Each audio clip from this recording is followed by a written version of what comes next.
Well, good evening, everybody. My name is Brian Tripp, and I am your front porch conservative, and welcome back for another session of Chattin on the Porch.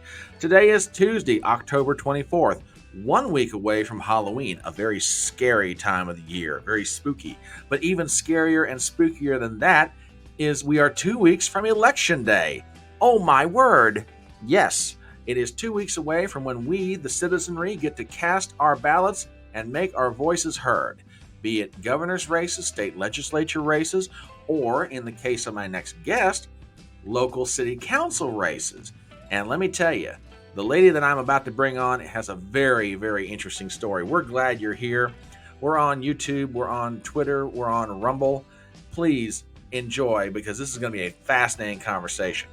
So, as everybody settles into their seats, pours themselves a cup of something, I'll drop the volume and introduce you to our guest.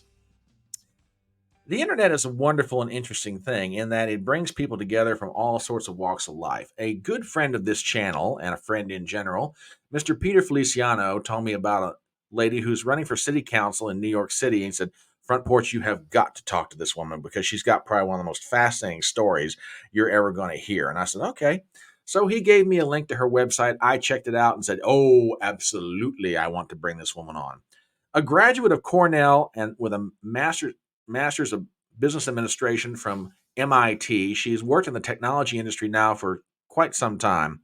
A resident of the Upper East Side of New York City, she is running for city council in District Number 5 and absolutely aims to make a difference. And if you are a lover of freedom, if you are a lover of local government and trying to bring about innovative solutions to the problems that plague your area, then I think this lady's story is going to inspire you a great deal.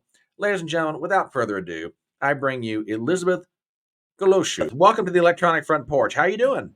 Thank you for having me, Brian. I'm so happy to be here. I'm well, thank you. It's a very, very dark and rainy day in New York, but I'm well. I have the same situation in West Virginia right now, Oh, and we were talking backstage. I tell you what, I it is. Thank you for the very kind compliments that you've paid my state for the parts of it that you visited. We'll just leave it at that without doxing or outing anybody. I've often said it's the best kept secret on the East Coast and actually the whole country. But yeah, we're glad to have you here. Peter Feliciano told me about you. And then I found out you did an interview with Brentley and Daniel, the boys from the Dangerous Rhetoric podcast. I was like, oh, that's just it. I got to get in line here, man. This woman is in demand. I'll tell you what now. yeah, yeah. Thanks. And yes, I had a beautiful time. And what was it again? Gap. Buffalo Gap. Buffalo Gap. Beautiful. Wow. And you know what? West Virginia is only 5.5 hours from New York City. Who knew? Yeah, I mean it's like I say, it's I mean you have I know there's the Poconos in Pennsylvania and everybody usually goes there to ski, but we've got wonderful skiing. We've got a little bit of everything for everybody depending on what your interest is. And by the way, Yeah. if you're looking for another place to visit by way of rest and relaxation, I recommend in the southern part of my state, go down to White Sulphur Springs. Okay. Probably one of the most beautiful resorts on the East Coast. So, That sounds lovely. but anyway, we're not here to talk about Maybe my after beloved the West Virginia. election, November 8th, I'll be there. Sounds good. So let's talk about your run for city council because, like I said, you've got a very interesting story. That when Peter told me this, I'm going to let you tell it in your own words, but I couldn't quite believe it. But let's start with the fact that you're running for city council in what district? It is City Council District 5. There No. are 51 City Council districts in New York City across all five boroughs. And District 5 is on the Upper East Side of Manhattan. So, for folks who know the city, oh, look at you. You are on top of it, Brian. Yeah. So, I live on East 90th Street, up towards the top of that squiggly where it starts to cut over towards Central Park. And it includes Roosevelt Island, as you see there in the East River. Okay. So let me ask you a question to start things out. If I were visiting New York City and let's say I happen to be somewhere in the 5th district, Hmm. I'm going to give you a scenario. It's Saturday morning and I walk out of my hotel and I want to understand or experience or feel what it's like to live and walk about on the Upper East Side of Manhattan. If you had to describe the 5th district to me. What is it like? It's people, it's businesses, the sights, the sounds, everything about it. Well, I would probably take you up Second or Third Avenue, which are really busy commercial districts. I mean, it's not like Midtown, which has changed since COVID, but it's not full of huge commercial buildings. It's a very residential area. I mean, there's a lovely park on the East River. You can see that little green spot towards the very top of the map. Uh, Yeah, right but there, on I the think. island of Manhattan, yeah. And Mhm. there's a very beautiful park there. And of course, I spend a lot of time in Central Park. But to really get a feel for the district, for the neighborhood, I would take you up Second or Third Avenue, which are, very commercial areas, but they're very residential. So you're not going to find big office buildings. You're going to find a lot of delicious, restaurants. And there's an Mm. amazing gelateria that I would take you to, and French pastry shops, and a comedy club, and, just the things that dry cleaners, grocery stores. Yeah, I'm having this vision in my mind of um, name any movie that's been filmed in New York City, old brownstones, kids playing Yeah. hopscotch and jump rope and I live in an old brownstone building. Yeah. I'm not in a big, like a lot of people on the Upper East Side live in very large apartment buildings with doormen. I'm in a small brownstone that doesn't have a doorman. And, those beautiful, like kind of steps that you see people, yeah, like a stoop that you see people sitting on. I have one of yeah. those. I don't have a doorman, but I have a beautiful stoop.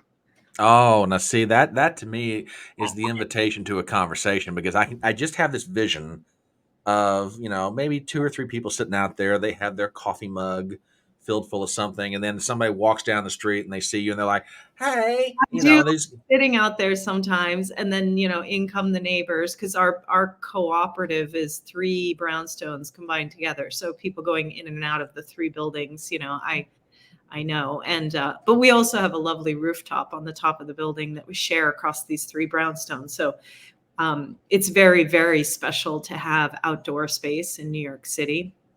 And mm, that was a godsend during COVID, because I had 2 little boys and they locked the playgrounds. My kids couldn't even get into their playgrounds. It was so bad. Yeah. oh my word. Yeah. Oh my Yeah. word. And the kids, were home from school doing absolutely nothing on Zoom, when it first happened, right? The teachers had no lessons plans. It was really, really a very, very tough time. And thank God for a little bit of outdoor space upstairs so we could go up there, just to get some fresh air. I mean, Central Park wasn't locked, but the playgrounds. Can you imagine? They literally put padlocks on the playgrounds. They took down not just the net of the basketball, but like the rims they took down to get people not to play any sport or My use like, word. I know, I was like, wow, wow. There's something's going on here that doesn't make sense to me. Like, you don't want kids playing, you don't want people to be active and healthy. That's something's weird here to me. Oh yeah, I remember one visual from California, and it's this beautiful skate park. I want to say it was in Santa Monica no, it was in Los Angeles, the beaches Mhm. of Los Angeles. Beautiful skate park. I mean, this thing looked like it had more curves than I couldn't even begin to imagine. So if you're a skateboarder, this Mhm. thing is just ideal. And the city of Los Angeles took uh, bulldozer full scoops of sand and just buried it. Just Wow. buried it. Now I'm sitting here going, guys, I'm no immunologist or doctor or anything like that, but common sense kind of tells me Yeah. being outside is probably safer than being cooped up in a house somewhere with people who could give you something because they've got nowhere else to go. And whether they're doing it on purpose or not, you could wind up catching something from them. Wouldn't you rather be out in the fresh air and the sunshine? But that's just me. None of Uh, this made sense. None of this made sense to me. And I have no fear of talking to people about this, because I did an engineering degree at Cornell. I did my master's at MIT. I'm very, very familiar and comfortable reading primary research, and I have questions. I have questions.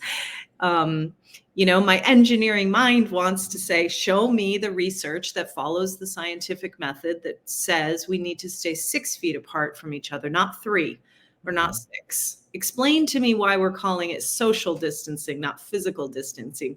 Tell me why I sometimes get a cold when I hang out with people who are sick and very often don't. I mean, when my children are sick or my friends are sick, I'm like, what do you need me to bring to you? I rush to the people I love when they are sick. I would Yeah. smother my children when they were sick with kisses and hugs. And I very infrequently also got sick. So, just show me the science, show me the actual research that follows the scientific method. That's what I mean when I say show me the science. And, it just became very weird here. It became weird everywhere, but New York was like ground zero for this unbelievable fear mongering. And it was just very quickly clear to me, we're not supposed to ask questions. Yeah. And Yeah. that just seemed like, what's going on? Like, are we still living in the United States of America? Like, how can it be that, I mean, I retweeted a doctor working in a hospital here in New York City, and then he got deleted off of Twitter. I mean, I was like, what is going on? What is going on? But none of it made sense to me. None of it made sense to me. And I don't care if I'm not a virologist. I have questions. I understand things. I can read stuff for myself, and none of it made sense. Oh, absolutely. And as I was reading through your campaign's website, I was struck by the very commonsensical approach that you take to things. So, with that in that vein, and given what you have come out of in the past couple or 3 years in the Big Apple, why are you running for city council in District 5? What take I mean, cuz from the outside looking in, you have a gloriously wonderful career. You have a situation that most people in life would envy, and yet, you're getting in the saddle to suffer the slings and arrows of outrageous political fortune, which most people would be like, not me. I'll sit over here and complain about the government. No, you want to go in and do something to change it. So what drives Miss Elizabeth to want to do this sort of thing? Well, first, thank you for saying that, because I think, I mean, very few people like understand or at least articulate it the way you just did, which is like, it's not an easy thing. And I did have a great career in tech, and I'm absolutely not doing this for the money. I could make a lot more money going back to work in tech than I would make working in the city council. So it's not about a career path or some like path to money for me. I just couldn't look at myself in the mirror anymore if I didn't do something. That's the simple answer. I'm devastated by what's happened in my neighborhood. And I feel it's all connected to the policies that were implemented in 2020 and 2021. Now, a lot of people don't agree with me, which is fine. We don't have to agree on everything. And this is just my perspective. If we look at the increase in crime, if we look at the increase in homelessness, if we look at the increase in trash on the streets and just general uncivil behavior, people jumping the turnstile to not pay, to enter the subway, um, to me, that is an absolute direct effect of, 2, 3 years of nonstop fear mongering and telling people to stay inside, to stay away from each other. That you could die if you sit next to somebody in a restaurant who hasn't taken the same vaccines you have. I mean, now we are, I personally, I see it as like, we saw, it was clear to me, maybe not to everyone, there was collusion and corruption at the highest levels of our city and state government with big pharma. So, if I'm a person on the street who's, maybe not making great money, what do I care if I jump the turnstiles? Like, these guys are clearly cheating and doing immoral things and, dishonorable behavior. What's the big deal if I, steal toothpaste from the grocery store or jump the turnstile? So we have a lot of very serious issues in the neighborhood right now. I've never seen it like this. I've been here in the city 20 years, in this apartment 15. And literally right around the corner from my building is a guy sleeping in a tent in front of a restaurant that's been empty since whatever 2020.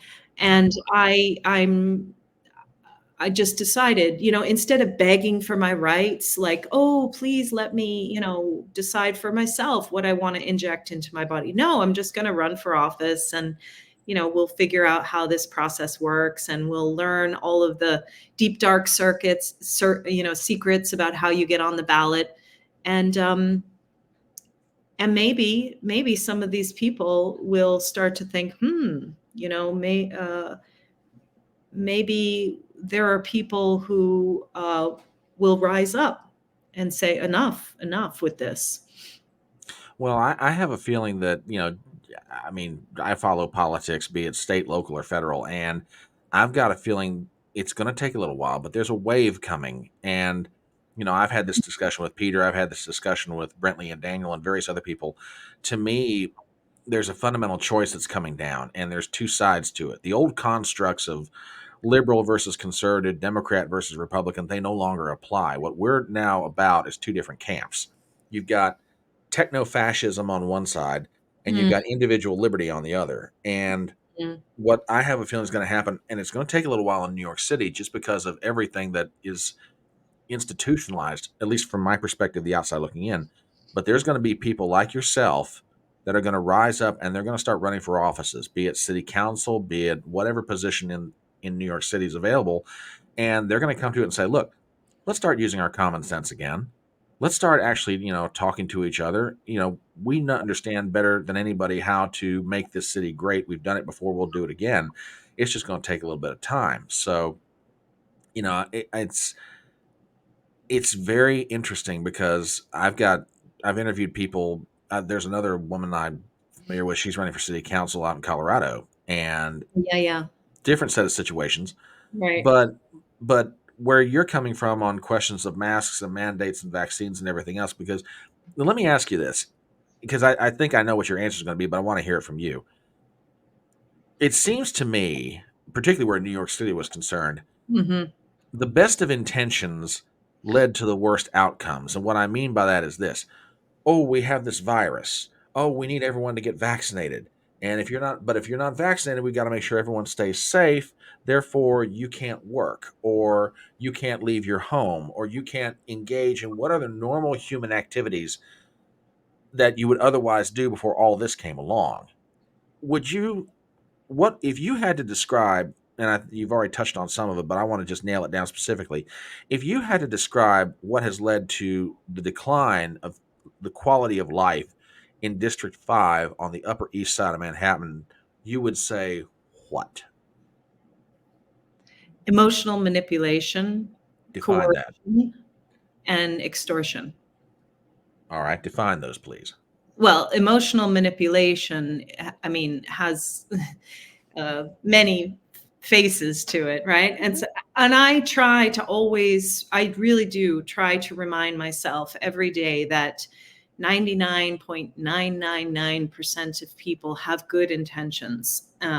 We might disagree on the percentage, but I think most people do have good intentions. They just, um, you know, their behaviors might not bring about the ideal outcome. But I think I mean, as a very simple example, we had advertising on the subway that had these two kind of, emoji faces, Mhm. um, talking to each other with masks on, and then not talking to each other, like both looking at their phones. And it was like better, best. Okay. Best meaning that you have your masks on, you're far apart, and you're both looking at your phone, so you're not actually talking to each other. Like, I looked at that ad and I was like, that is so emotionally manipulative. Where the I don't think you need to be, see subliminal messaging, uh, to the extreme maybe that I do, to see what Mhm. that is trying to tell you. And, that's just the tip of the iceberg of what we had here in our faces, everywhere, on every side of a bus shelter, plastered all over the subways. They told us in every way possible to not interact with one another.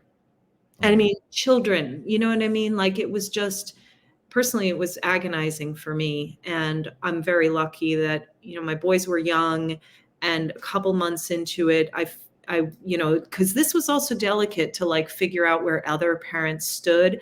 And Sure. luckily, they were friends with two boys, another pair of brothers, kind of both their similar ages, whose parents were comfortable with them meeting at the playground and playing. And I just thought, thank God that they have some friends whose parents also are okay with them, the kids meeting up at the playground to like, get back into kicking around a soccer ball, because it was heart-wrenching to watch what was happening to them, staying at home and being on a screen all day and not seeing their friends, not playing their sports. And, and I could tell, like, I mean, I'm just like a psycho mom, like they're not as well as they used to be. Their eyes are not as bright, they're not as healthy, they're not as fit.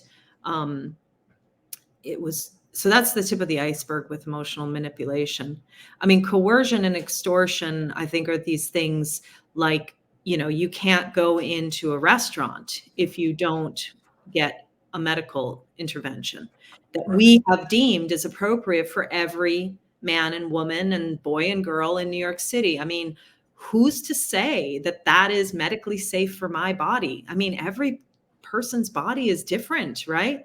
So Exactly. who's to say? And then extortion. I mean, I have friends, by the way, black and brown friends, right? Because everybody's all concerned about Sure. Black Lives Matter. I have friends who were fired from their jobs because they didn't want to take these medical products. So that to me is emotional manipulation all the way through to extortion, where we will withhold money. We will withhold your livelihood if you don't do as you're told. I truly am still shocked. Like, this is the United States of America, and you cannot work. I mean, city jobs. The mayor still refuses to, rehire and give people back pay who were fired. There's been lawsuits that are taking forever, and then when they do win, in fact, the Teachers for Choice organization here in New York, which is a group of teachers who lost their job to the mandates, they won a legal battle, and the guy is told by the judge to go back to his job on Monday. And he turns up, and the principal says, the principal's friendly with him and knows the whole situation, but says, I can't let you work. The city is appealing. So this goes on and on and on. And, it has, I mean, it also gets me, it's very curious, like the judicial system and some of the things that we see happening. I'm not talking about on the national level with Donald Trump, I'm Sure. talking about like local things that I've seen happen in election court. I was kicked off the ballot on a third party line, by who knows who, because the only name on the documents is the lawyer. And so you don't know who's paying that lawyer. But I was meant to be on a third party independent line. And this attorney was hired to challenge my petitions and get me thrown off the ballot. So I will be on the Republican line, but I will not be on any other third party lines.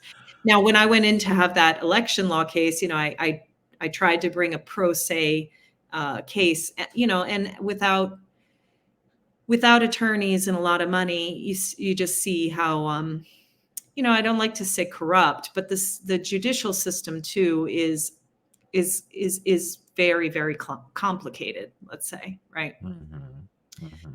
Uh, it's like you're seeing the matrix, or, the judicial system and the legal matrix that is in place. And um, yeah, I just have to say, Brian, this whole process has been so educational. Just see behind the scenes how one gets on the ballot, the tactics that are used to try to keep people off the ballot. And as a former zombie voter, I thought I was a progressive, like I'm supposed to vote for women and all this, I now understand why very often in New York, I would go in and see only one choice. I mean, that's not democracy when you have one column and there's no other person. I don't know if I'll have to find like, the sample ballot for me. There's a whole bunch of judicial positions and the woman I'm running against. So there's a very busy column A, and then my name is the only name on column B. So I shared it on Instagram with a joke, like which one of these is not like the others. Oh my word. Yeah. It's the sample ballot just gives you a sense of in New York City, and Republicans know this in New York City.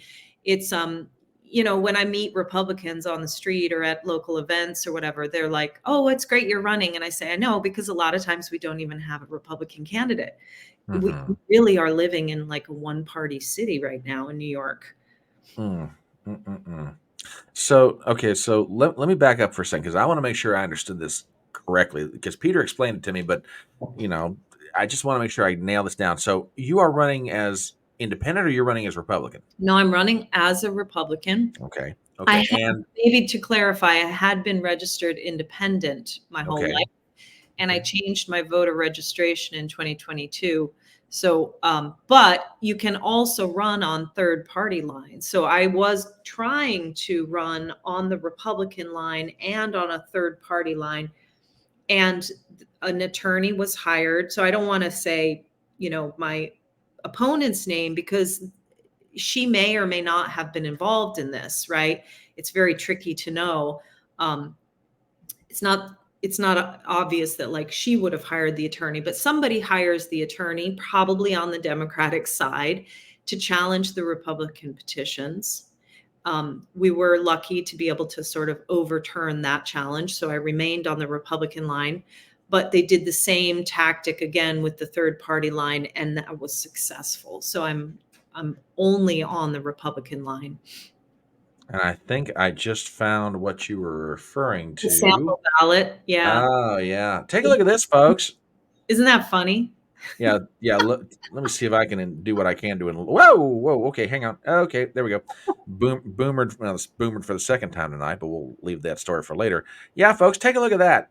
Democrat, Democrat, Democrat, Democrat, Democrat, Republican. These are judge positions, and this is also, I mean, a whole different conversation, Brian, for hours and hours about the judicial system. I just met a woman who's running for a civil court seat over in Queens, and she was explaining to me a little bit more about that process. I mean, she's not supposed to talk about politics, and yet we Sure. go in and vote for a Democrat versus a Republican judge. The whole thing just seems kind of crazy to me that we put them under party names.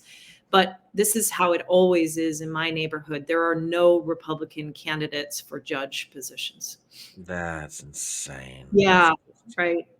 absolutely insane. For those of you who just happen to be joining us, my name is Brian Trippett. I'm the Front Porch Conservative. This is Elizabeth Golluscio, who is running for District 5 City Council in New York City. Now, I want to bring up something from your website, and this to me was fascinating for a lot of reasons, but two in particular. Um, Under the section of what is your platform, let me pull this up and let everybody take a look at it. I'm going to read this verbatim. My platform is pretty simple. I have one priority: transparency. Why don't we build a simple web and mobile interface to see how exactly our $106 billion is being is that the budget for New York City? Can you believe it?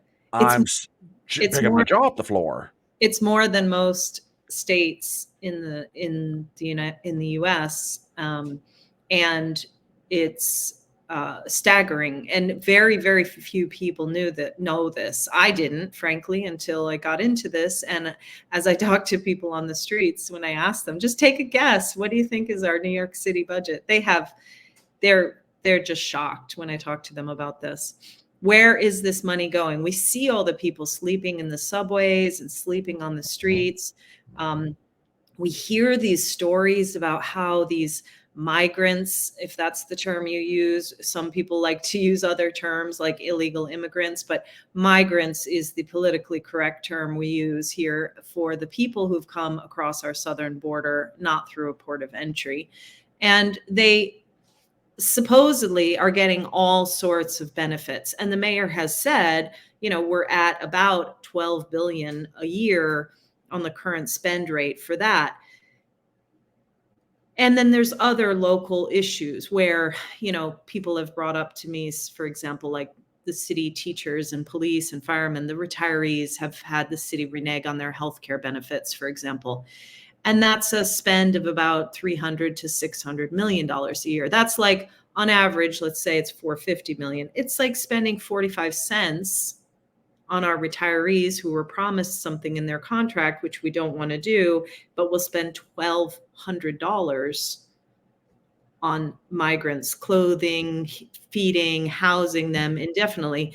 So, my background's in tech. And so my question is, there's got to be an accounting system. Let's just put a simple user-friendly interface on top of it so everybody can see exactly which departments are getting which money and how that trickles down to these homeless shelters and these schools and these agencies. And where is all of this money going? And now run that. And I want to hit that number again. How much the city right now is reneging on retiree benefits for police and firemen, or Yeah. is it okay? How much is the All, budget? About yeah. 300 million? Did you say 300 million? Yeah, so there's a link on my website to the group that is organized, and this is a sort of specific local issue, but I think you know it's a good example, let's say, of the bizarreness that we all know exists in politics, right? Mhm. So I didn't know about this until just a couple of months ago. I met some people who were in the neighborhood. This neighborhood has a lot of retirees. So anybody who was a public service work, that's New York City teachers, police, firemen, sanitation workers, right? They were all promised in their contracts that they would get their health care benefits covered on top of Medicare when they retired. Now, the city has basically broken that contract and moved them all to an Aetna plan, which people are very upset about because Aetna only covers 40 states in the US. We have 250,000 public service retirees, and they live in all 50 states. For example, Aetna doesn't cover Florida, and there's lots of these folks who now have retired to Florida. Anyway, they started a legal battle, and like we were just saying about legal approaches, they won this legal case, and then the city is appealing it. So they also have a local law that they got one of the city council members to introduce, a local law that would bring them back to wholeness, right? That would take them back to the original idea. We will cover your full benefits on top of Medicare. And for some reason, a number of the Democrats won't sign it. Now, it feels to me, I don't know for sure, but it feels to me like some of these Democrats are being beholden by the union, who's actually fighting with their own retirees, right? So the union have very strong Mm. political prowess and maybe are not. I've been told that our current rep won't even meet with these retirees. When they try to approach her to discuss this issue, she turns away and walks away. If it feels to me like she must be directed by the current union lobbies and so on to not address this issue. But on the face of it, just the math, again, it's about $450 million a year, and we're spending 12 billion on the migrants who are currently here. So again, it's like 45 cents versus $1,200 a year. Yeah, I was just trying to run a calculator on that, and it doesn't even work out to 1% of New York City's budget. I don't understand why. Well, I've got my No, suspicions, but yeah, we can only make assumptions because we don't know. I mean, this is the whole thing about like, we just need more transparency about these things. If you say there's no money for X, why is there money for Y? And I know these are very hard choices, right? We need lots of money for schools, but we're spending more than ever on schools, and we've got 50% of kids who can't read at their grade level. We've yeah. had people leaving the school system, right? Enrollment had been declining. Now it's back up because a lot of migrants are coming in, and that's adding tons of cost. But the point is, we were spending like 2.5 times the average across the US on our public school students, and we're getting terrible results for that money. So I Mm. don't think you need to be a mega business person to just know, hey, if I'm spending a lot of money, I want to see good results. And if I don't see good results, I'm going to put the microscope on you and say, where are the results and where is all the money going? Oh, absolutely. I mean, it just okay. Well, I was almost going to start feeling sorry for Eric Adams, but when he had this migrant, well, I'm just going to call them illegal immigrants. Um, if anybody can use whatever term they wish to use, but I mean, I almost start feeling sorry for him because, okay, you're a mayor, you've been elected, you didn't anticipate this happening. Now you have this thrust upon you. Now that I know what the budget is for New York City, no, I don't think I'm going to feel too sorry for him. Not much at all, because it's like you've got enough money to deal with this. I mean, since we're going to swerve into the subject, we're already there. It amazes me. I did some videos on my channel because I heard a story out of the New York Post that individuals who were vacationing in the upper part of New York, not even in New York City, but outside, I think Binghamton, if I remember correctly. I could be wrong about the name of the city, but they had hotel and motel reservations, very nice place to stay. About a month before they're supposed to go there, the hotel contacts them and says, "We're going to be refunding your money. You'll have to find somewhere else to stay." No, no. Oh, now I remember exactly what it was. There were homeless veterans Oh, who were being, yeah, I think you know, okay, now I think you're onto the story, who were being housed at a local hotel just outside of New York City. The monies that were paying for them to stay there were being raised by a private organization. There was no governmental involvement, and it was a temporary solution until the not-for-profit that was involved could find a place more permanent for them to stay. yeah. Lo and behold, the hotel comes along and tells the non-for-profit, "Oh, by the way, you've got exactly 48 hours to get them out of here." Well, but why? We've already negotiated these rates with you. We've paid you the money. They're not doing any harm. They're not tearing up your property or anything else. Why are these folks being asked to leave? Well, it's simple. The city came along and negotiated with us a better rate, and we're going to have to house some illegal aliens. And I'm sitting there going, you kicked out a bunch of U.S. veterans out of temporary housing in the name of you making more money so you could house individuals at your hotel or motel, and the city's paying you more money to do it. And I went, oh my goodness. And I'm sitting here going, no, Eric Adams, no, I don't feel sorry for you at all. You got what you got coming, because you should have stood up to the current leader of your political party and said, Joe, shut it down. Shut down this border. You won't do it. And for people in New York City and in District 5, I understand specifically, I feel sorry for the net effect of what they're getting. But for the political leadership in New York City, no, I have not an ounce of sympathy. Yeah. They're getting what they've got coming. Wow. Well, where do I start? I mean, number Oh, one, dive right in. Go no, for no. it. Well, number one, I do feel sorry for Eric Adams sometimes, not in a pity kind of way, right? Okay. He's a grown man and he's not a victim, Sure. but I do think he's being puppeteered, and he may or may not even be conscious of that. So I'll that's the agree part with where you. I feel, I wish it's a very, very tough situation he's in, and it's the job he wanted, and he has it. And if he's beholden to certain people, he's a grown man. He can take care of himself to figure out how he gets out of that situation. Um, on homeless, I mean, it's a huge, huge issue. And again, Yeah. I'm just learning about a lot of these things over the last few months, but I'll just tell you a quick story that I met a woman on the street when I was petitioning. So I needed signatures from Sure. people in the neighborhood to get on the ballot. And she told me that her son was living in his car. And he's a vet. He's an army vet, and he spent time in Afghanistan and has hearing damage. So I said to her, give me your number. I want to research this because I want to learn more about like what, Sure. there's supposedly all these services for vets. So why is a vet sleeping in his car? Anyway, so I call around and I get some information about what he needs to do. He needs to first go to a homeless shelter and check in, right? And within 90 days, that's proof that he's homeless, right?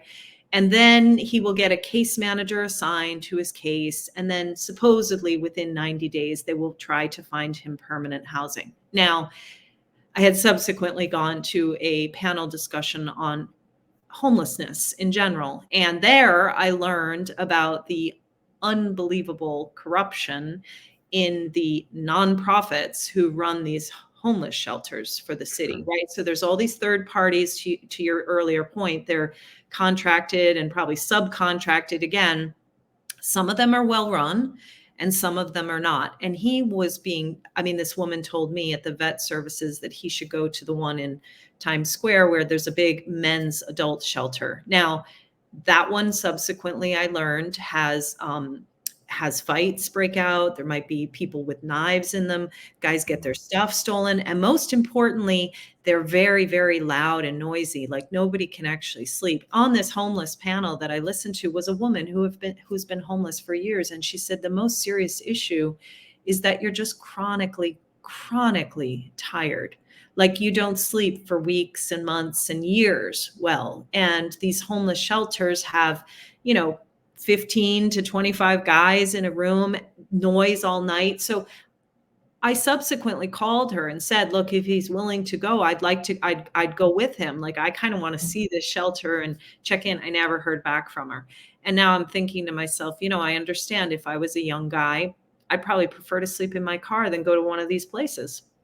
Yeah, and it's tragic. I mean, these are These, people who've worn the country's uniform, I and it is truly it's to me it's unconscionable that people who were serving, you know, my older brother was in Iraq, my younger brother was in Afghanistan. Like these guys deserve help.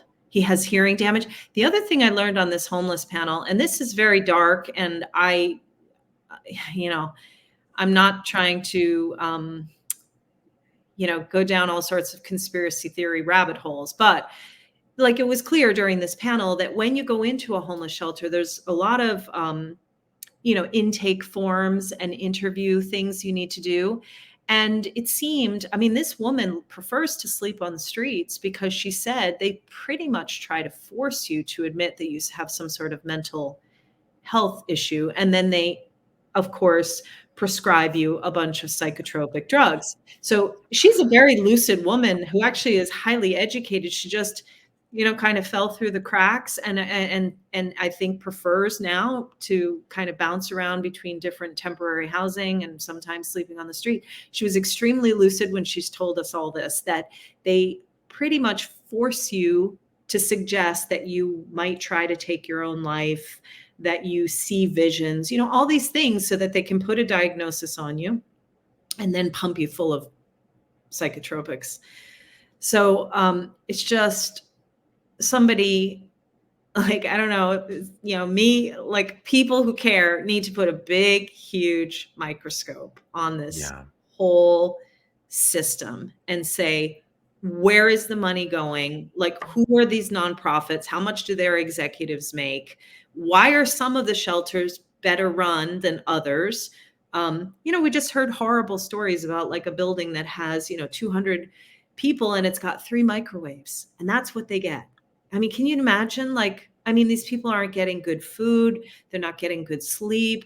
They're not getting like, you know, education or exercise or health. You know, they're just getting pumped full of psychotropics, crappy microwave meals, and they're given a cot in a room with 20 other people so they can barely sleep. I mean, I'd prefer that's why we have people on the street. They don't want to go to these shelters. the tragedy of American compassion. Yeah, It's a exactly. We all have great intentions, right? But then the actual behaviors bring about results we don't really want. Oh, exactly. And it just breaks the heart because in a city as affluent as New York City is, and all of its resources that are available, and the good-heartedness of people in New York City. I mean, people can say whatever they want to from outside of the Big Apple about New Yorkers, but when push comes to shove, you guys are some of the most generous people on God's earth. I mean, I remember 9/11, and I will never forget the story that's told, true story, that there were people come streaming into downtown Manhattan trying to get to the World Trade Center because they just wanted to help. And, Mayor Giuliani and the police chief at the time, Carrick, were like, guys, we love you. We thank you, really. But we've got enough manpower down here as it is, and there's no way we could organize all of you to do everything we got to get done. And it wasn't just New York City either. It was just people in the surrounding area around New York City. They're just all coming in trying to like, what can we do to help? Kid, you need something shoveled? You need debris taken away? What do you need? And it just in a city like New York City with all of that has going for it, and then this is the kind of thing that's happening, just breaks the heart. But let's get into something else. I mean, so transparency, yes, there are things you want to see done, But when it comes to the things District 5 is going through right now, crime, unemployment, drug use, despair, which is leading to a downgrade of quality of life, what specific solutions do you want to put in? In other words, if you get elected to city council, first meeting, I'm drafting legislation, and by George, this is what I want to see the mayor sign off on. You say, what do you want to do? Well, there is a piece of legislation actually that needs to get passed like yesterday, and that is licensing all the mopeds and e-bikes that are running people over on the sidewalks. It's a very local but extremely, extremely serious issue because, again, there's a lot of young children in this neighborhood. There's a lot of retirees. Sure. I've been going to the monthly police precinct meetings, and it is the number one issue everybody complains about. And the police are kind of they're sort of, they took us downstairs to the basement to show us the 200 bikes they've collected, but it's like a drop in the ocean. There's just, it's hard to describe if you don't live here. You don't know what I'm talking about, but a lot of the migrants have found work. Eric Adams keeps screaming about like, let them work. Oh, they're working. A lot of them are working. They're just not paying taxes, right? They're all working under the table. I mean, I had a funny chat with these three guys on the subway who are had just arrived 2 weeks before from Senegal. And I said to them, do you have bikes? And the guy goes, not yet. We just got here 15 days ago and we're looking for work. So what's happened, if you were here, we would walk 4 blocks down to East 86th Street where there's a Chick-fil-A. Okay. You know that chain, right? Oh, yes. Okay, parked in front of Chick-fil-A at 86th and 3rd Avenue are usually 25 to 40 e-bikes, like the electric bicycles, Okay. or mopeds. And they're doing delivery all day. So this is another thing, again, it is what it is, but we had some very nice restaurants in the neighborhood that got shut down, that went out of business, and things Sure. like Popeyes and Chick-fil-A came in, and now everybody's getting this stuff delivered. So, I mean, we're as guilty as, like, if I'm ordering this stuff, I'm creating the demand for these Sure. the bikes, but they're basically, they're on the sidewalks.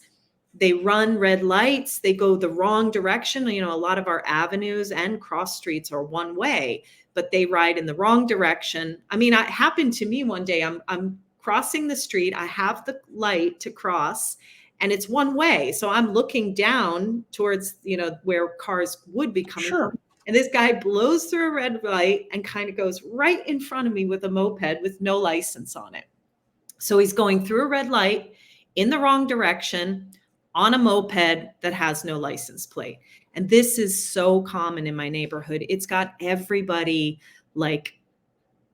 young, old, everybody's furious about it. Well, but it has a lot of different angles to it. I mean, like you said, number one, there's a safety issue. Yeah. Number two, there's the issue of commerce. Yeah. I mean, for example, if someone goes to, let's say we're in District 5 somewhere, and I decide, you know what, I want Chinese tonight, and I call the Chinese place. They're like, hey, can you deliver? Oh, sure, no problem. So this person's going to get on an electric bicycle or a moped and deliver my food to me. Okay, fine. I'm paying for the service, no problem. But, how is it fair to other licensed drivers in your district who, like, let's say I have a car, okay?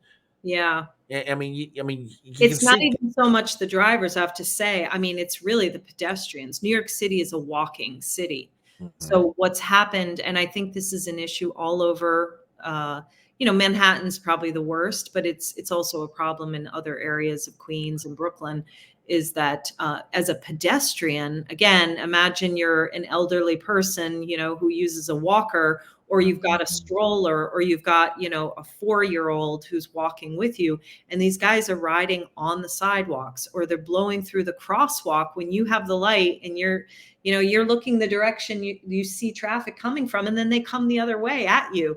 There have been some very, very serious, people have been killed, and there's been some very serious injuries. So it's a huge issue in my neighborhood. And there's a very common sense city council guy who's introduced a bill that they would all need to be licensed and insured. There's an advocacy group, a grassroots group of folks who've started because now they're in Central Park too, and people are just distraught. Like people who love Central Park and they go there for some peace and quiet. And now there's like mopeds and e-bikes riding around Central Park instead of having, maybe you can get away from the honking and actually hear some birds, you know. So yeah, that would be kind of the number one issue, and just working with the police. I've been going to these meetings. I saw our current councilwoman come to one. She made a speech and left without taking any questions from the crowd. There's very infrequently somebody from her office there. I just think, my older brother is a retired cop. I have sort of deep respect for people who do that work, and it would be a priority of mine to go to those meetings on a monthly basis. And I think, she's not necessarily somebody who's been screaming for further defunding the police, but that happened in 2020 under a very Democratic controlled city council and a Democratic mayor. And there is a hardcore left wing of the city council who still want to further defund the police. It's not even so much defund anymore, Brian. It's just like this general demoralization, sort of devaluing of police and demoralizing. Because when I talk to some of the guys sort of off the record on the street or whatever, they'll tell me about how like the number of people applying to go into the academy has dropped significantly. They finally got a little pay raise that they hadn't gotten in like 5 or 6 years, but that's not attracting people. I mean, people don't want to be cops when there's just so much flack thrown at the NYPD, which is probably the most restrained large police force in the country. I mean, we have some statistics to look at, shots fired or people injured or whatever. Sure. And I see them all the time in my neighborhood. They are, and I'm going to the monthly meetings. So now I hear about everything that's happened in that 30-day period, in that past month period. And, the work that they do, people say to me on the street, oh, well, police don't deter crime, meaning that police only get involved after the fact. No, it's not true. If you come to the meetings, you will hear about things that the police, they see something, they get suspicious, they pick up a ghost gun off of somebody. They do deter crime. They do prevent crime because they're smart and they have their eyes open, and they're watching things. So that's just an example of, where I feel like the priorities would be very like sort of the bread and butter issues of the neighborhood, like the e-bikes, the mopeds, and supporting the police. Other things, I have a background in tech, and it would be like, again, figuring out how to work with the Department of IT. And instead of just adding more surveillance technology around New York City, let's build some surveillance of our public servants, right? Why are we surveilling private citizens? We should be surveilling the public servants who are supposed to be working for us. And there's cameras up everywhere now. And everybody thinks that's the solution to crime. And I'm like, we had no cameras and less crime in 2019. So you tell me why we need more cameras, right? Exactly. Yeah. So there's a lot of, surveillance tech going in New York City. And I just feel like, with my background in technology, I just feel like I have a lot of questions for the Department of IT and the way that they're spending their money and what kind of apps they're building, where they're storing the data, who has access to the data, what third-party entities they're using to build things, and so on. Yeah, I saw a New York Post story where Mayor Adams was debuting something for the New York City subways, and that is how do I want to put this, police robot. Yeah, and I saw that and I went, Eric, you're a former police officer. Doesn't it make more sense for you to do things that get officers in the academy enrolled on the streets, walking a beat, that you don't have to spend money on, Robbie the robot here? Because what's he going to do? Take a picture of somebody as they commit the crime and, watch them walk away as they do it. I mean, I don't quite understand the logic of that, but it's your city. I mean, Eric, Yeah. I mean, these are, I worked, in tech in a company with amazing, smart people. And, oftentimes people can just get wound up in more tech for tech's sake. Like, Yeah. you know, people who work in technology are sometimes just very enamored with a lot of technology, right? And like, isn't this cool? Isn't this cool? Like we can try this, we can do this. There's this, it's I sometimes there's not often like the holistic thinking about like, is that actually good? What are the side, the consequences of having something like that? What's the trade-offs? I've tried to talk to some of the police officers at these meetings about, for example, the cameras, right? And where is that data stored, and how long is it stored, and who has access to it? And the average cop in the precinct will be like, "Oh, don't worry, like we don't really we only use it if there's a crime and we need to go back. Like, don't worry, you're not being watched." Exactly. But I mean, I don't think they're, trying. I think they're just as um Yeah, I can agree they with don't that. Yeah. know either, right? So they're just assuming the best, and that's fine. And like, what's the saying that Reagan said? Something like, trust but verify. Mm-hmm. Yeah. Yep. Yeah. I mean, there's cameras now in all the subways and in almost all the major intersections, and crime continues to increase. So cameras clearly uh, they might help with finding people afterwards, but the problem is, like, for example, they've some of these guys on the mopeds, they if they do commit a crime, they ride away and there's no license plate, so there's footage of them doing it, but there's But no. you've got no way to track them. Right, Exactly. right. My goodness. It just, yeah. So, talking about the city council, you said there's a decided hard left bent.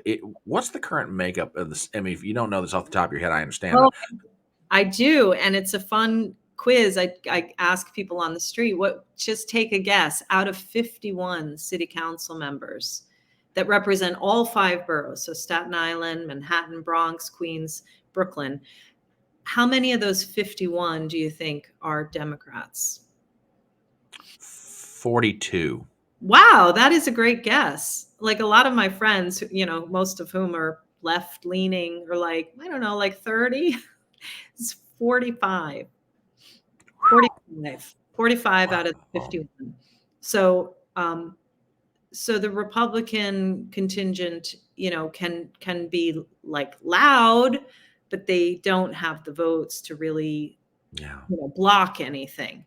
But what's happened is there has been formed, since the riots in 2020 and things got extremely polarized in the city, and there was a hard left kind of push. There's a progressive caucus within the city council who do, to me, like, some odd things.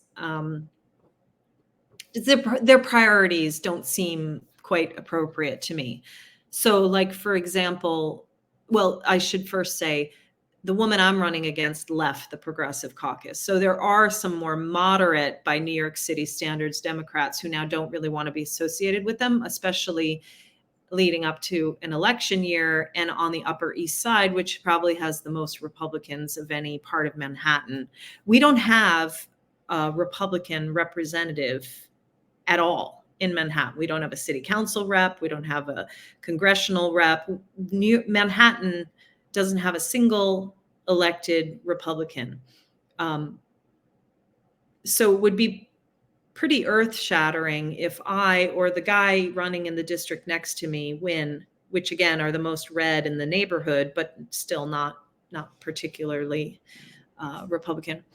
Yeah. So anyway, the Progressive Caucus are focused on some fairly odd things, like trying to remove certain words from old legislation and procedural, language, like taking out the word criminal, or, I mean, the woman I'm running against introduced a bill that she wants to have all public bathrooms be stocked with feminine hygiene products. And it's just like kind of classic tax and spend Democrat, right? Like, I don't even think women should have to buy their own tampons. It's like, what?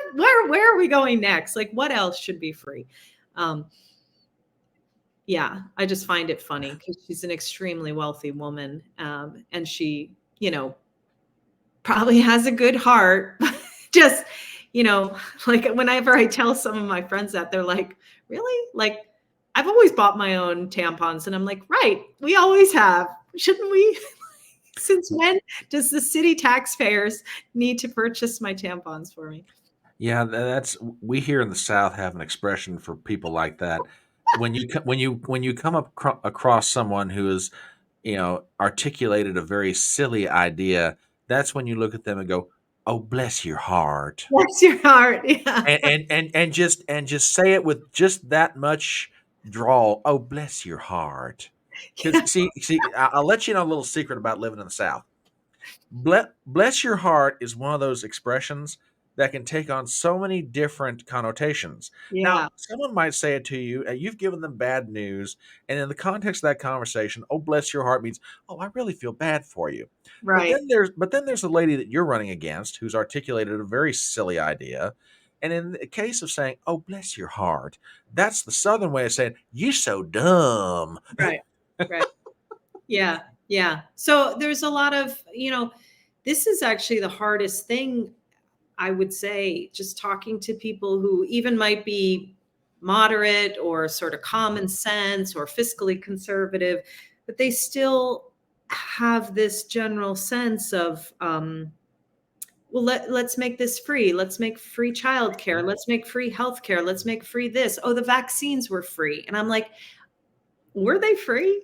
How did how did the Pfizer company make that much profit that their stock went through the roof and they have multi-billionaires now in their executive team? Like, how did that all happen? Mhm. People really can't understand that we printed money and sent it directly to certain companies. So you think your vaccine was free, or you think your childcare is going to be free, or you want your tampons to be free. they're like we say in the software industry, if the product is free, you are the product. You are the product. Somebody is making money and they're making it Mhm. off of your data or whatever, right? Oh, exactly. And it just, like I say, it just boggles the mind. It's like, "Oh, it should be free." Who's paying for it? Yeah. Well, I don't know. Well, has the thought ever occurred that you're the one that's actually paying for the free thing that you think you're getting? No, I'm not. Where do you Yeah. think they're getting the money? You know. But Yeah. yeah, it And just really and boggles the a lot of mind. a lot of us in New York pay a tax rate, a total tax rate of almost 55%, right?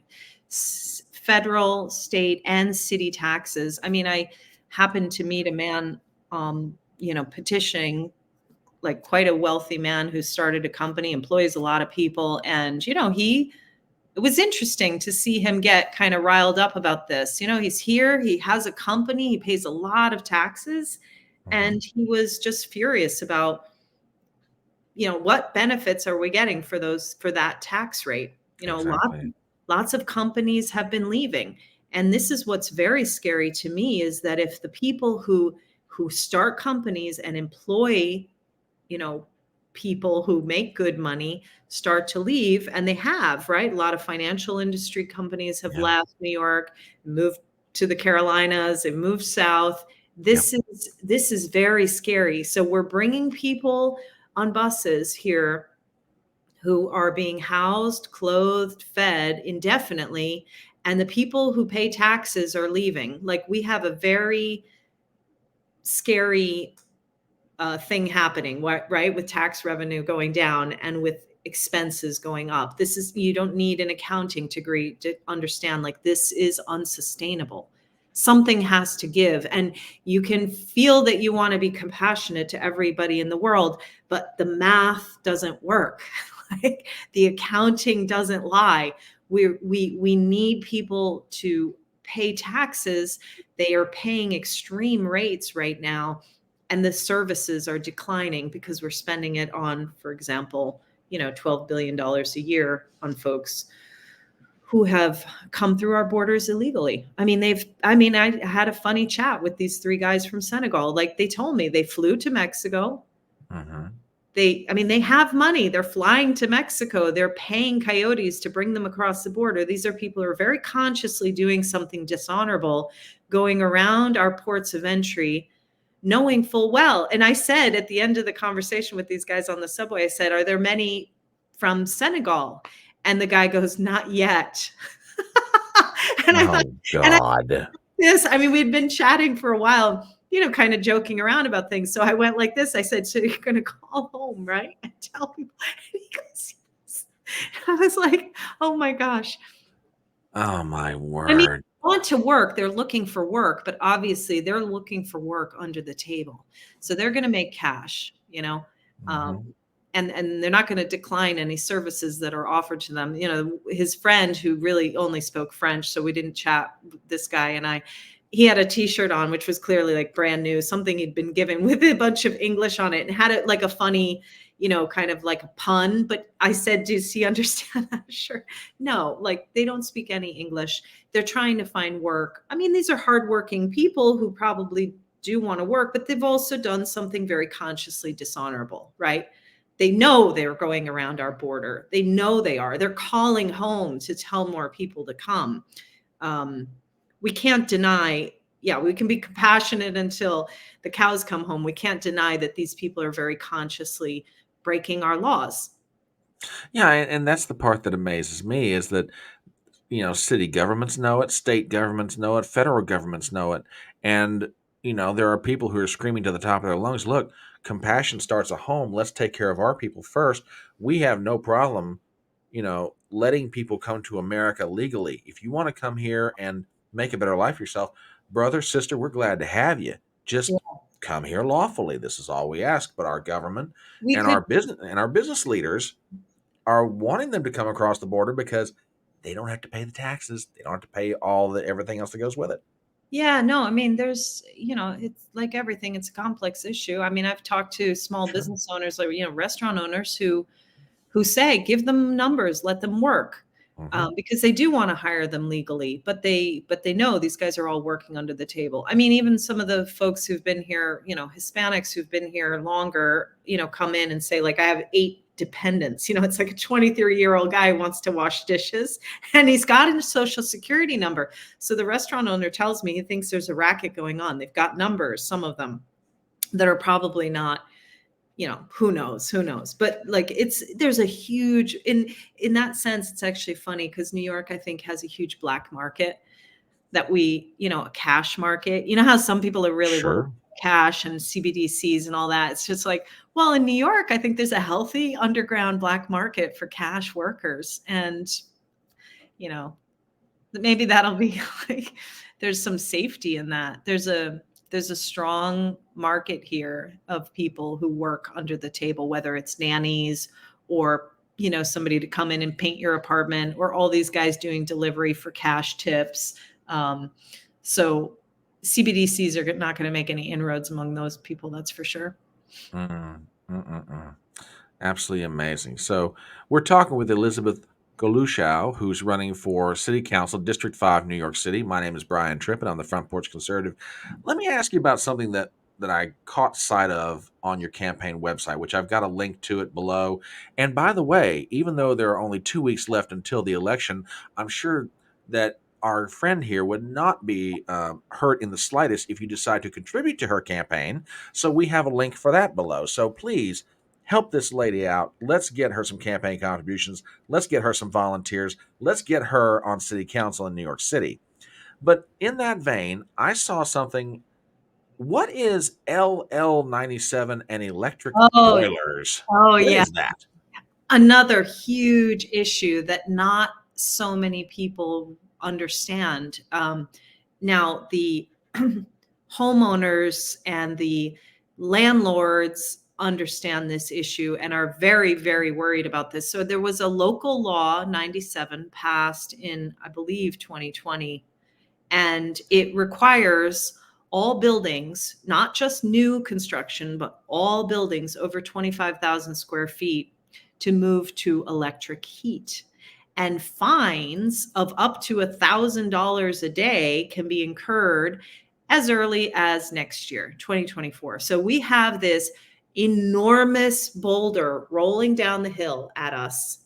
And a lot of people don't understand, whether you're a renter or an owner, you might have massive increases in city taxes because of these fines. Now, of course, they're all scrambling, and there's this whole cottage industry that started to help you assess your building's emissions and tax rebates. It's just, again, like we create this nightmare of legal ease and mandates and regulations, and then we create more bureaucracy to try to skirt around it or kick the can down the road a little bit further. But to suffice it to say, can you imagine, like, when Super Sandy knocked out, we had blackouts in New York City. Sure. And, at the time I had, two young kids. Our family was away. We had friends downtown who were on, a top floor of a building with an elevator, two infants, and they lost power.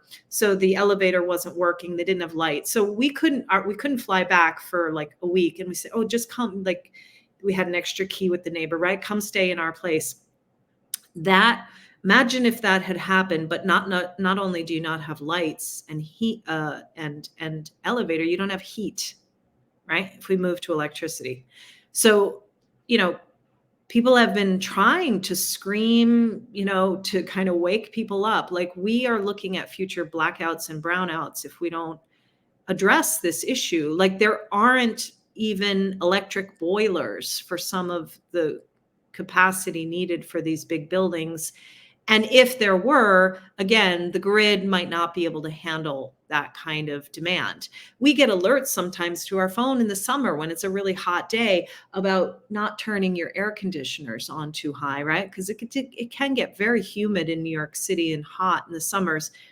Imagine if this was the whole heating for the buildings. So, I would try to appeal this law. It's just crazy to me. But people, interestingly, I just went to a lecture 2 nights ago about the future of electric vehicles. It was a very interesting debate. And, like, talking to people afterwards, they're like, well, electric versus fossil fuel. I'm like, that's like comparing an apple and an orange. Like, electricity doesn't come out of the wall. Electricity is generated from fossil fuels in some cases. So people, I think, are misunderstanding this. Maybe consciously they're doing this to, appeal to your environmental heart, of course, and again, good intentions, but without understanding the details of where does electricity come from. It doesn't come from the wall. It's generated from something. And in a lot of cases in New York State, it's generated from natural gas and non-renewables that you think are clean. So you think electricity is clean and fossil fuels are bad. It's just, again, the wrong mental model. So this is, for some buildings, this could be $350,000 a year fines, $1,000 a day. So $350,000 a year. And some big buildings can imagine that would be cheaper than trying to upgrade to electric, because upgrading to electric might be a $20 million project. So where will that fine, that fine will be passed down to the renters and the owners in that building. So I just think we have very, like, utopic thinkers in the city council. I mean, somebody said to me on the street one day, like, we've got children running the city council. And that's really not an exaggeration. Like, I've been to a hearing and I see them, they come in late, they're eating their lunch, they're on their phones, like they're addicted to their phones like a teenager. I'm looking up their bios and I'm like, wow, this person's never worked. They've never worked. Oh my goodness. Their background is like they went to college and they were an activist, and that's it. There's no professional experience here. So, but they got into office because they're an activist, and they were a women's studies major, and they're and so they're sort of very ideologically kind of, we're the green, we got to move to electricity, it'll be clean. I'm like, yeah, if you knew how electricity is made, maybe. Reminds me of something that I read recently. I was doing a video for the question of age limits for politicians at the federal level. Oh, yeah. Yeah. And I found something at constitutioncenter.org, and it touched on the debates at the Constitutional Convention. And everybody knows about the minimums to run for office. You have to be 25 to run for the House, 30 to run for the Senate, 35 to run for the presidency.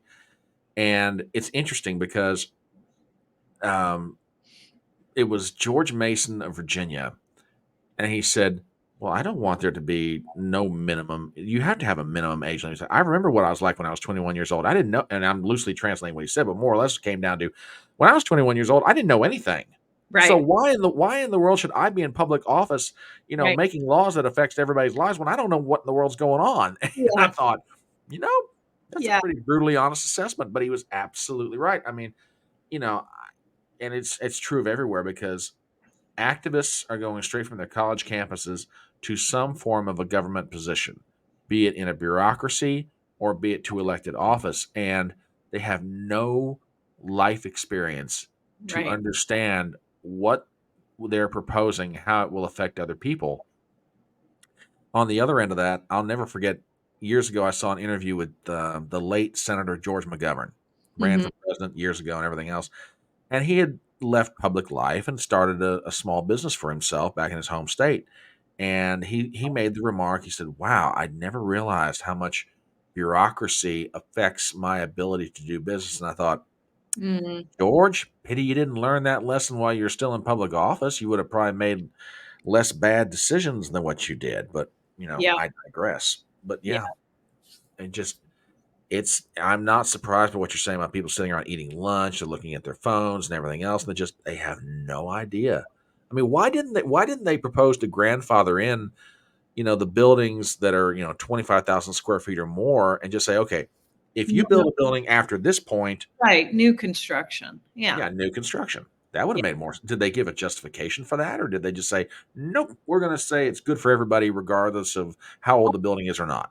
I think this is just like people get, again, it's kind of fear mongering, like, right, we're going to all explode into a ball of fire because of climate change. So we have to do this. We have to do these dramatic things to save ourselves. And again, good intentions. And, Yeah. if I didn't know what I know, I would be whipped up into that too. Like, we have to do it at all costs.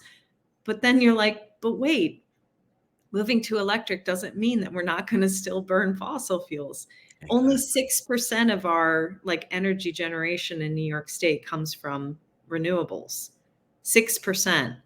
So we're not getting, I mean, people have these ideas in their head, like, we'll just use solar and wind. I'm like, I mean, it's been around for a while. We're using only 6% of our energy in New York from those sources. So um, it's it's good intentions without a lot of grounding in reality. I guess that's probably what we could say about the last few years in general, right? Like Hmm. very good intentions or some manipulation of people's good intentions Yeah. without grounding in actual reality, without grounding in facts and evidence and looking at the data and or, hand waving of data. Like, no, let's actually look at where are the sources of energy for New York State? Where does our electricity come from? Show me who manufactures electric boilers. Like, what are the cost of those? What would be the cost to retrofit a building? Does that actually work? Is it beneficial in the long run to move to that? Oh, exactly. I mean, you know, normally we tell our the generations that come make a point to listen to your elders, listen to your grandmothers and grandfathers. They've lived, they know what's going on. And then for the past 3 years, we just decided, nope, nope, we're going to ignore everything that we know historically. We're going to ignore everything that's been taught to us by those who have come before. And if it happens to enter our head, we're going to do it. And it reminds me of one of my favorite lines from a movie that explains liberal governmental policy, and it comes from the movie Jurassic Park. Mm, Jeff Goldblum looks at Sir Richard Attenborough and he says, "Yeah, but your guy spent so much time figuring out how to do it, you didn't stop long enough to ask if you should."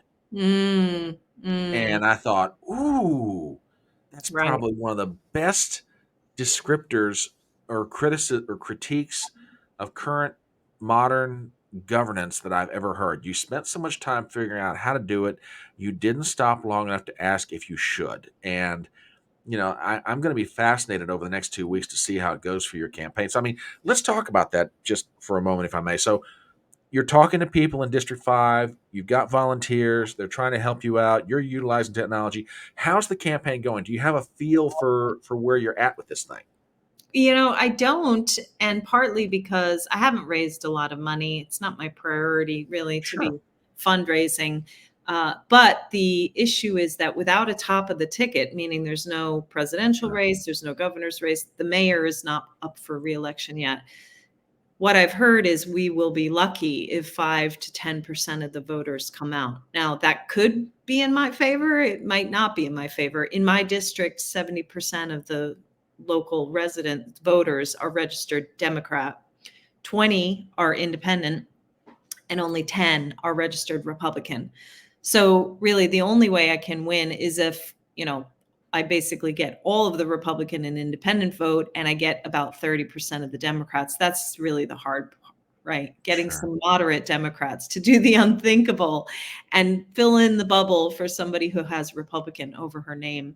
Um, but basically between now and there's early voting. There have been Sure. obviously people doing absentee voting as well. We've done a little bit of direct mail. We're doing some stuff on social media, but between now and then, it's mostly just getting out on the streets, handing out flyers and talking to people on the streets. And that I have to say is like the most fun and the most challenging part of this, which is Yeah. talking to strangers on the street, getting them to stop. And you get all sorts of, you know, you might be surprised. You actually meet a Republican who's thrilled to have a Republican on the ballot. Or you might meet somebody who starts screaming at you about Donald Trump. And I say, hi, my name's Elizabeth. And everything in between. You find something that you agree on, and then they want to, well, what about abortion, right? They throw all these things. It's like people want to find something that we don't agree on.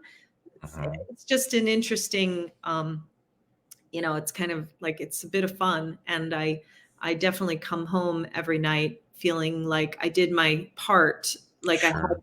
I had conversations. I tried to, bridge a divide with somebody. I took some heat for something that has nothing to do with me. They hate Ron DeSantis and his stance on critical race theory, or they hate Donald Trump or whatever, and it's just like, yeah, it's just very, very interesting to come home and feel useful no matter Mhm. what happened that day. Oh, sure. So I know that my friend Peter Feliciano has had you on his channel. I know that the boys from Dangerous Rhetoric podcast have had you on, and now I've had you on here. If you have to give a message to people in the last 2 weeks, what they can do to help you in really what is the stretch run of your campaign. If someone goes to your website, which is elizabethfornyc.com, if they're sending you a message, what do you need the most help with in the last 2 weeks going into this thing? Number one is prayers and good wishes. Everybody can send me that. If you want me to win, actually, I really believe in the power of prayer and wishes. So I appreciate that from everybody anywhere. Um, And then the second thing is if you happen to be in New York or somebody who's in New York, it would be folks to actually come out on the streets with me. I mean, I'm out with friends and volunteers handing out flyers, but that is it's not as it's fun. Let me just put it that way. Like you learn a lot, and I hope nobody's afraid of doing that. Um, so that would be number two. And then, last is if you have money and you want to contribute, I'd be happy to take a contribution. But really, between now and then, it's really about reaching people on the streets. If you know somebody who is in my district by chance, of course, please let them know that there's an election, or any friend in New York City, because a lot of people don't realize there's an election this year. And people are excited about RFK Jr., or they're following the Republican primaries, whatever. But local politicians, and I know, Peter and I debate about this all the time. I also understand a lot of people think the whole system is crap and I don't want to participate. I would just say what happened in New York City with vax passes and lockdowns and just the constant fear mongering that we got was all through local city agencies. Those agencies, like the Department of Public Health, et cetera, those agencies report to the mayor's office, and they're not elected officials. But the city council has the power of the purse. We are responsible for approving the budget. So that is where people need to say, okay, maybe at the presidential level, presidents are selected, not elected. I don't know, right? But like at the local level, you really should pay attention to the city council races. So if you have a friend or a cousin or somebody who you know in New York City, tell them to vote November 7th. Yeah, I'm going to be, let's get back together after the election because win, lose, or draw, I want to have you come back on here. I mean, as I tell people all the time, I want to hear conversations. I want to hear from people. I'd be fascinated, after the election to hear about your experience because, if there's a lot of problems in the country right now, but, to borrow from the great Tip O'Neill, all politics is local. Yes. Now, I'm taking that phrase slightly out of context, but there's a valid point, and that is you can complain about this president or this congresswoman or congressperson, or this senator or whatever, but in the end it is your local city council, your local police chief, Yes. your local prosecuting attorney, um Yeah. and America is finding out the names of people around the country, be it George Gascon out in Los Angeles, Alvin Bragg in New York Yeah. City, Letitia James, and Yeah. they're realizing, did I vote for this person? Oh yeah, I Exactly. did. Wow, did I screw that one up? Right. And they're realizing, I think it's coming. It's just it's education, and it's an issue of with love but with firmness, saying, hey, before you pull that lever, just because the guy have a certain letter after their name, look long and hard before you take the leap because if they truly are going to do what they say they want to do, are you sure this is in your best interest to vote for this person? Right. And and yeah, I mean, you're welcome back on the electronic front porch anytime you want to come here. We're, if you got something that's on the brain, you're like, I gotta go talk to somebody. What's Brian doing? It's like, message me, just let me know. We'd love to have you back on because Thank you're the kind of people that I want to see get elected to office. And it's my prayer that on this first run it happen, and I think it could. You never know, but regardless, my encouragement to you, and I'm sure you've already thought about this, stay involved. you. District 5, and I'll put it back up on the map. For those of you who are watching who are in New York City, this is where you live. Mm-hmm. These are the neighborhoods that you call home.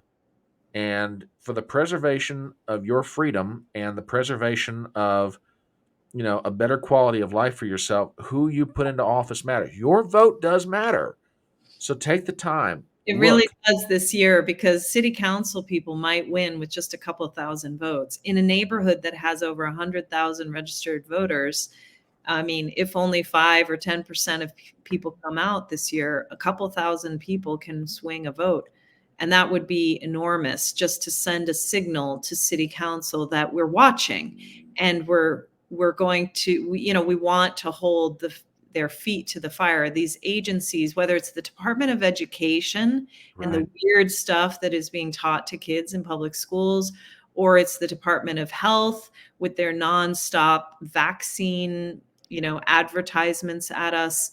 Who knows? Like, I mean, why are they marketing for Pfizer? Pfizer has plenty of money to do their own marketing. Um, Absolutely. the Department of Transportation, they're putting in bike lanes, taking out like very busy roads that are hurricane evacuation routes over in Brooklyn. There's crazy stuff happening through these agencies that are run by unelected officials. And the city council are the people who can hold those agencies to task. That's really like, again, I wouldn't have known this a couple of years ago, but now that I do, I'm passionate about making sure people understand. If you don't like what's happening with the e-bikes, if you don't like what's happening with crime, if you don't like what's happening with locking down and closing small businesses, you need to care about city council. Absolutely. So, as we start to wrap this up, where can people find you on the internet? Where on social media can they go to find out more about you, the campaign, what they can do to help? What's the best place for them to go in the last 2 weeks and Yeah. get all the information they can? Well, my handle's here, Elizabeth 4, the number 4, NYC. We have accounts set up on Twitter, and I'm doing Instagram lives, not every night, but frequently now on different issues. And we're on Facebook as well now. And then the website, elizabeth4nyc.com. And, if anybody cares, like every word on that website I wrote. I'm not, I don't have a big campaign team writing copy for me. Those are my ideas. And I would love feedback. If anybody, even if you're not in New York City, if you have feedback on some of those topics, right? Moving to electric, healthcare benefits, like these are issues that are very important for New York City folks. But if anybody has interest and wants to send me feedback, there's a contact form at the bottom of that website. Yeah, let me pop down there so everybody That's can. how people have contacted me if they want to volunteer too. There we are. Yeah. Yeah. So absolutely, please, I mean, my audience I love and I absolutely adore all of you. But if you happen to be on the east side of Manhattan in Elizabeth's district, reach out to her. Yeah. If you feel inclined to help in whatever ways you can, please. 2 weeks is an eternity in politics, and this is the kind of person. As I'm not even in your district. If I were in your district, I'd vote for you. I'd do it in a heartbeat because you're my kind of person. You are on the side of freedom and individual liberty. And I'm like, yes, I don't care if you have a D, an R, an I, or whatever after your name on the ballot. It's like, I've seen your positions. I know where you are. I know where your heart is. I'm like, yep, I can pull the lever for this lady. Absolutely. So, folks, this is Elizabeth Golluscio. My name is Brian Trippett. I'm the Front Porch Conservative. We're going to be back with more interviews, more videos on my channel. If you like what we've been doing tonight, please do me a favor and subscribe. I'd love to have your support in my own little way. That's my little campaign. So, Elizabeth, hang on for a minute. We'll say some proper goodbyes. Folks, Okay. thank you for stopping by for another session of Chatting on the Porch, and we'll be back soon. Talk to you later.